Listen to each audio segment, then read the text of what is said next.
পারিবারিক বিবাদে রক্তাক্ত সংঘর্ষ, ভাইরাল ভিডিও, চাঁচলে তোলপাড়। পারিবারিক বিবাদকে কেন্দ্র করে রক্তাক্ত ও সংঘর্ষে উত্তাল হলো চাঁচলের গজানন পল্লী এলাকা। অভিযোগ, রবিবার সকালে কাজে বেরোনোর সময় শুভম রবিদাস এর উপর চড়াও হয় তার দাদা পাপ্পু রবিদাস এবং বাবা সুরেশ রবিদাস। লোহার পাঞ্জা দিয়ে মাথায় আঘাত করে শুভমকে রক্তাক্ত করা হয় বলে অভিযোগ। সংঘর্ষের রক্তাক্ত ভিডিও ইতিমধ্যেই ভাইরাল হয়েছে এলাকায়।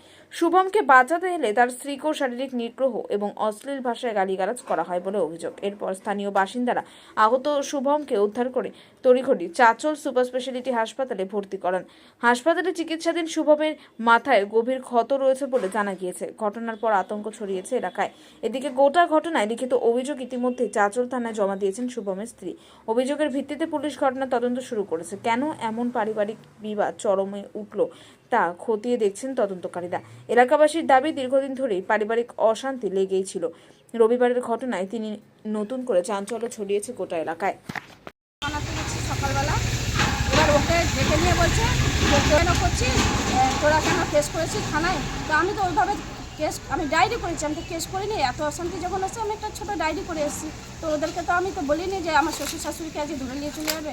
আমার শ্বশুর শাশুড়ি নামে কিছুই করি। কেন করছে?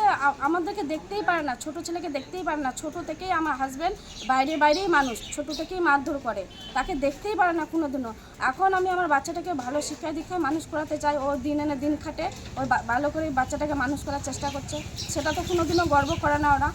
এবার আমি যখন আজকে সকালবেলা খাবারটা বানাচ্ছি তবুও আমি ঝগড়া করতে যাচ্ছি না, আমার বড়ের সঙ্গে তর্কাতর্কি হচ্ছে।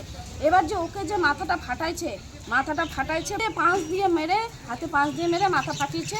আর আমি যখন ধরতাম ভাসুর মেরেছে, আমার শ্বশুর ছিল, সবাই বাড়ির সবাই। কেন, কি কারণে ফাটালো? ওই যে আমরা ডায়েরি করেছিলাম তো, ওটা হয়তো থানা থেকে হয়তো ডেকেছে। ওটা কেন করেছে সেটা তো করেছে অনেকদিন আগে। ওরা যে বারবার যে থানায় ডায়েরি করে দিয়ে আসছে, বৌমা, বড় বৌমা নিজের ভাইয়ের মতন ছেলে একটা আছে, আমার বর তো তাহলে ভাই হলো, তোর নামে রেপ কেসের নাম দিচ্ছে কেন ডায়েরি করছে এসে? আমরা তো মিথ্যা অভিযোগ করেছে, তা কোনো বৌদির সঙ্গে কি রেপ করতে পারে?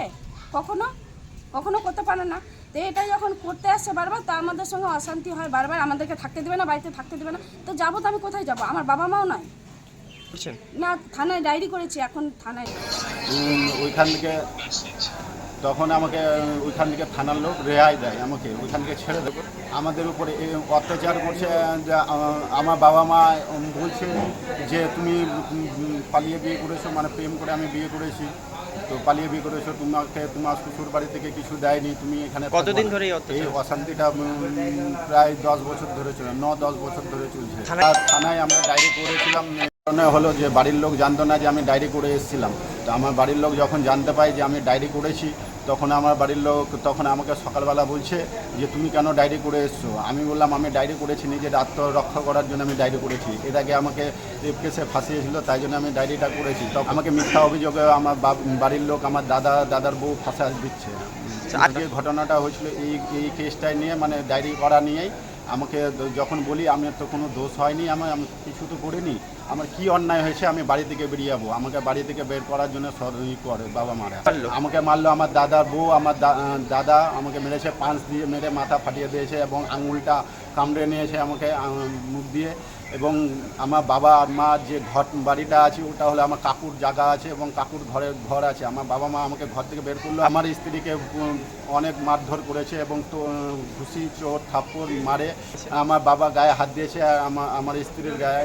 এই আজকের নতুন করে ঘটনা না, এর আগেও অনেকবার হাত দিয়েছে আমার বাবা। আমরা চাইছি যে ন্যায্য বিচার চাইছি। আমাদেরকে যে বাইরে থেকে বের করে দিতে চাইছে, আমরা যাবো কোথায়? ছোট বাচ্চা আছে একটা এবং আমার ছোট বউ আছে, আমি কোথায় নিয়ে যাবো ওদেরকে? তো আমি চাইছি না আমার বাবার জায়গা দুক, এবং চাইছি না যে আমার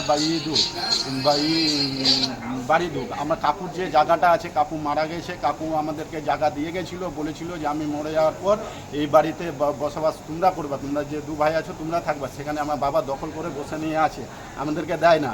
এবং আমার বাবা সরকারি ঘর অনেক ফ্যাসিলিটি নাই, অন্য কারো জায়গায় ঘর করে নেয়, আবার সরকারি জায়গায় দেখায় যে আমার ঘর নেই। এইভাবে অনেক করে। কি নাম আপনার? আমার নাম হলো শুভম রবিদাস, বাড়ি হলো চাঁচল গজানন পল্লী। আপনি এখন হাসপাতালে ভর্তি আছেন? আমি এখন হাসপাতালে ভর্তি আছি, অনেক ব্যথা যন্ত্রণায় এখন পড়ে আছি। আমি সবার কাছে একটাই রিকোয়েস্ট করব, আমার যাতে ন্যায্য বিচার। ব্যুরো রিপোর্ট, উত্তরের প্রহরী।